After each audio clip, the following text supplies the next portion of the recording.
Hello everyone, welcome back to Dr. Novis. Today I'd like to talk to you all about one of the strangest murder cases I've ever seen. The story of Camille Browne, a bright young woman with zero priors and by all accounts was an extremely lovely person, yet one interaction with marijuana changed that forever. As always, if you enjoy the strange, spooky, and the mysterious, then Dr. Novis is the perfect channel for you. If you enjoyed the video, make sure you like, comment, and subscribe as well. Don't forget to hit that tiny bell so these videos go directly into your feed. As well, don't forget to check out some of our other videos of the strange, spooky, and the mysterious.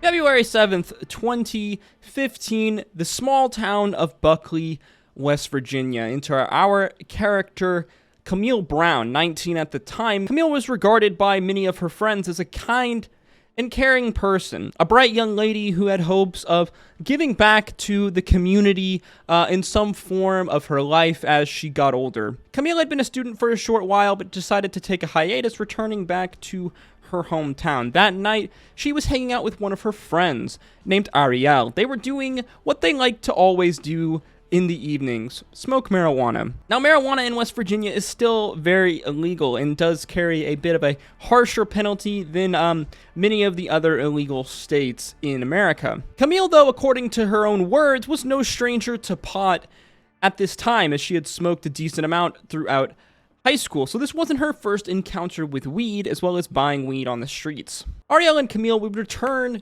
to Ariel's apartment. There, they would smoke for a little while, Camille stating in an interview later with Vice that she felt like something was wrong and that she wasn't feeling herself. No, Camille wasn't really feeling herself at all. In fact, she would forget much of the events of the next few days, as she would leave her friend Ariel's apartment.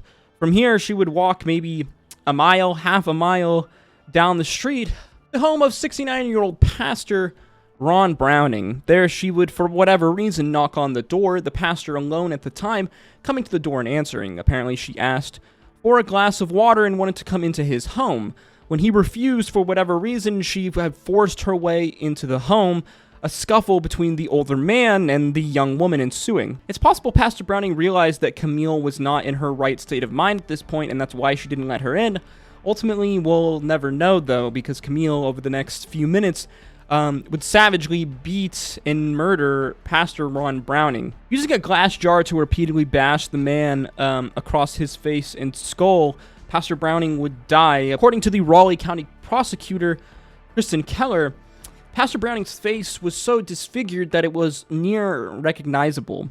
As well, the coroner revealed that Browne had not only savagely beaten the man to death, but had attempted to strangle him with a cord, likely a phone cord of some kind. As well, she had crushed his chest and cut his eyes. His body would be found some hours later by his wife, but at that point, Camille was already gone. After apparently rummaging through the family's belongings, stealing a few things from them, Browne, in a daze, would flee to a nearby home.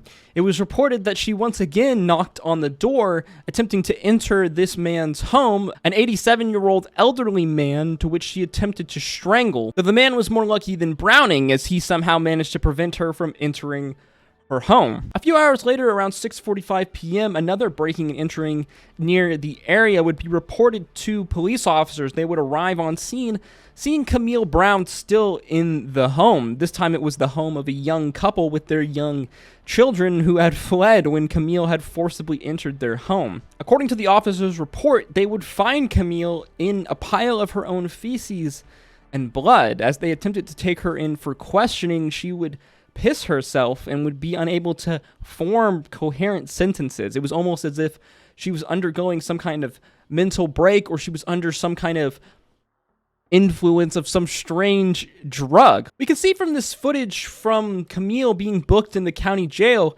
that it seemed that she really wasn't in her right state of mind. Here she's calm. You know, watch.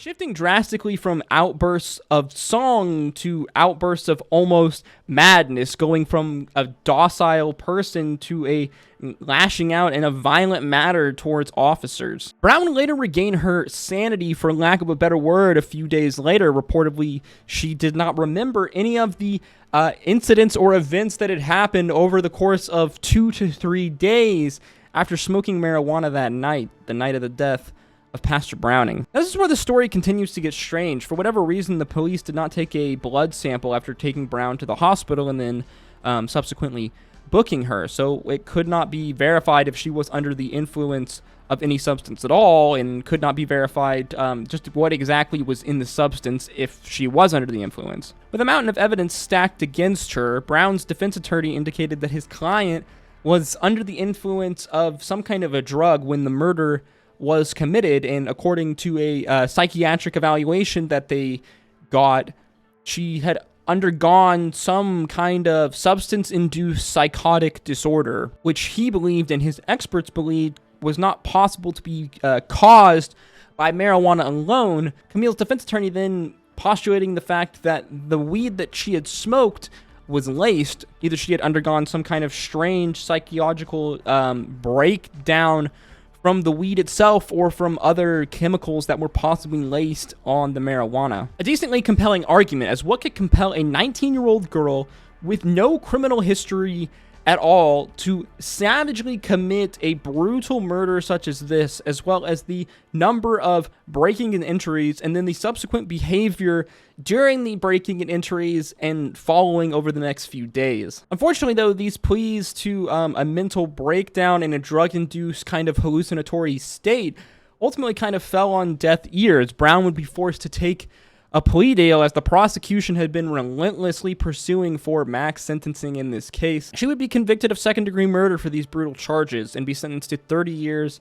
in prison with parole eligible in 10. A blessing in a conservative state like West Virginia, where marijuana is still legal and murder is charged with pretty intense sentencing. Ultimately, the defense's appeal to Camille's altered state of mind would be ignored by the judge, and I quote, "This is a tale of caution for anyone who thinks they can purchase drugs on the street and think they're safe doing it." So if Camille is lucky, she could get out on parole when she's 30 years old.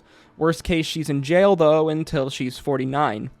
But what the fuck happened here in this case? The way I see it, there's really only 3 possible outcomes. Outcome number 1, Camille was faking being insane or having any kind of breakdown, and for whatever reason, she just brutally murdered this man, allowed herself to be caught, as well as committed 2 other breaking and enterings in very odd manners. Number 2, the marijuana that she smoked was laced with some kind of a drug that triggered some strange psychotic break or put her in some kind of strange hallucinatory state. Now, this is a very real possibility, as we have to remember that Camille is in West Virginia. They did buy the marijuana off the streets in some capacity. This isn't medical grade marijuana that's basically produced in a lab and undergoes numerous drug grade tests. This weed very possibly could have been laced with a number of substances that could trigger some kind of hallucinatory state or a potential psychotic break in some kind of a way.